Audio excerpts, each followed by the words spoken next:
When it comes to improving physical health, many of us believe we need to set ambitious goals. We need to start running 5 miles every day, or at the very least, we need to walk at least 5 miles every day. And you know what? This year I need to lose 30 pounds.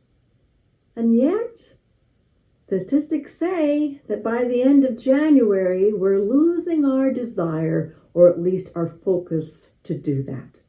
Because those kinds of big goals, they can overwhelm us so that we eventually give up. But in this episode, I'm not only going to share some doable physical goals, but I will be showing you how you won't give up on them. Hi, I'm Gil Jervis, and welcome to Life After 65. In the last episode, I began the Tiny Habits Transformation series, and I explained that the acronym SMART is an essential framework for our goals. In other words, our goals do need to be specific, measurable, achievable, relevant, and time-bound. However, 2 more steps are needed so that you and I can join the 20% of people who successfully reach their goals. First, we'll begin setting up goals that are doable and they don't take too much of our time. BJ Fogg calls them creating tiny habits. And these tiny habits work because they're easy to start. You don't need a lot of time, equipment, or motivation. And when something doesn't feel like a chore, you're more likely to keep doing it. Small, consistent actions are far more sustainable than those big, overwhelming goals. And every tiny habit you build creates a sense of accomplishment. So guess what that does? Well, that sense of success motivates you to keep going. Surprisingly, even the smallest actions that we do consistently can improve our strength, flexibility, and overall physical well-being. So let me share some tiny habits that you can start today. And then I'm going to demonstrate how the second step can ensure that you will actually follow through and do these simple habits every day. Number 1, we're always being told to drink more water. Well, drink a glass of water every morning. New goal, new tiny habit. Drink a glass of water every morning. Hydrating first thing in the morning actually has its benefits because it can kickstart your metabolism, helps with your digestion, and it's actually a good reminder to continue drinking water throughout the day. Another thing you could do, a 5-minute morning stretch, because stretching improves your flexibility, reduces your stiffness. And it's especially important as we get older. So just 5 minutes of simple stretches can make your body feel more limber all day. Practice balance exercises, another really important doable goal or tiny habit. Did you know that falls are a leading cause of injury in people over 65, which is resulting in fractures of hospitalization? But when we work on our balance, we strengthen those muscles. We improve our coordination so that we reduce the risk of falls. And developing our balance also means that our posture improves since we are working on proper alignment of the spine and body. And as our posture improves, we're less likely to improve the pain in our back. Just by doing some simple balance exercises, we can improve our joint mobility, our muscle flexibility, so that we have reduced stiffness and smoother movement, and all at the same time reducing those falls. We can achieve all those benefits just by standing on one leg, count to 10, and then repeat with the other leg. Or we can walk in a straight line, placing one foot directly in front of the other. Or every time I'm sitting in a chair now, I've learned this since my hip replacement, I stand up from the chair without using my hands. I don't push my hands down on my armchair or on the table to stand up.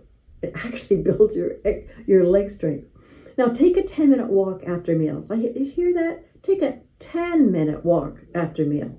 This is a simple habit, but walking stimulates our digestive system. It can even help reduce bloating and gas, and it can help regulate our blood sugar levels.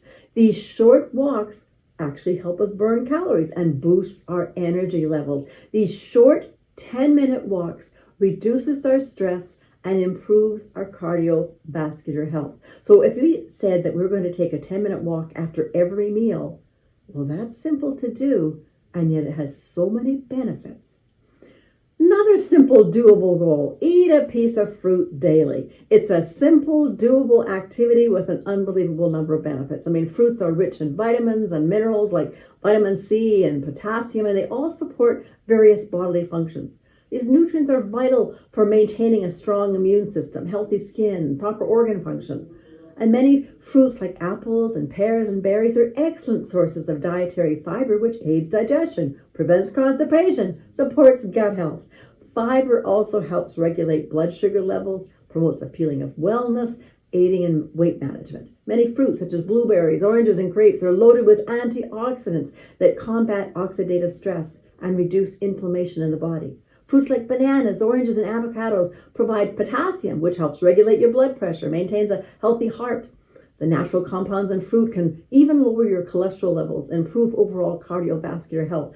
Fruits contain natural sugars, which provide a quick and healthy energy boost without the crash associated with processed sugars.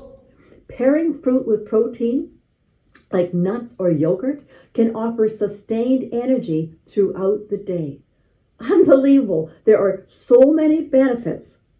Fruit can even promote your healthy skin, boost hydration, reduces your risks of chronic diseases such as heart disease, stroke, type 2 diabetes, some cancers.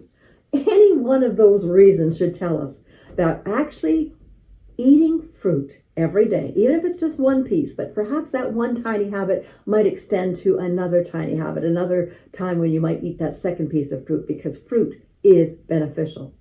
Now, perform 10 squats daily. Now, if we do squats daily, how much stronger will our lower body muscles become in 1 year? What changes might we experience as we develop that stronger core? And will you even increase your bone density so that you can lower your risk of osteoporosis? With 10 squats daily, we can improve our balance, become stronger for even longer walks, and they can even improve our posture. Now, those are some examples of doable physical goals. Here's the second step that's so simple, but has such powerful results. B.J. Fogg, in his book, Tiny Habits, tells us, we must anchor those tiny, doable habits to routines that you're already doing. He calls this step habit anchoring. Just think of all the daily routines you automatically do. You automatically get out of bed first thing in the morning, you probably brush your teeth, you shower, you eat breakfast, you eat lunch. Maybe you might even have a mid-afternoon tea. You make supper, you go to bed. All those routines happen every day, no matter what. So B.J. Fogg tells us to anchor one of our tiny habits to a daily routine. It can actually be just before the routine, during the routine, after the routine. So let's think of some examples. When we mention stretches, you could actually do that as soon as you wake up. In fact, you could stay in bed and do some stretches, or as soon as you get out of bed, do a quick stretch routine.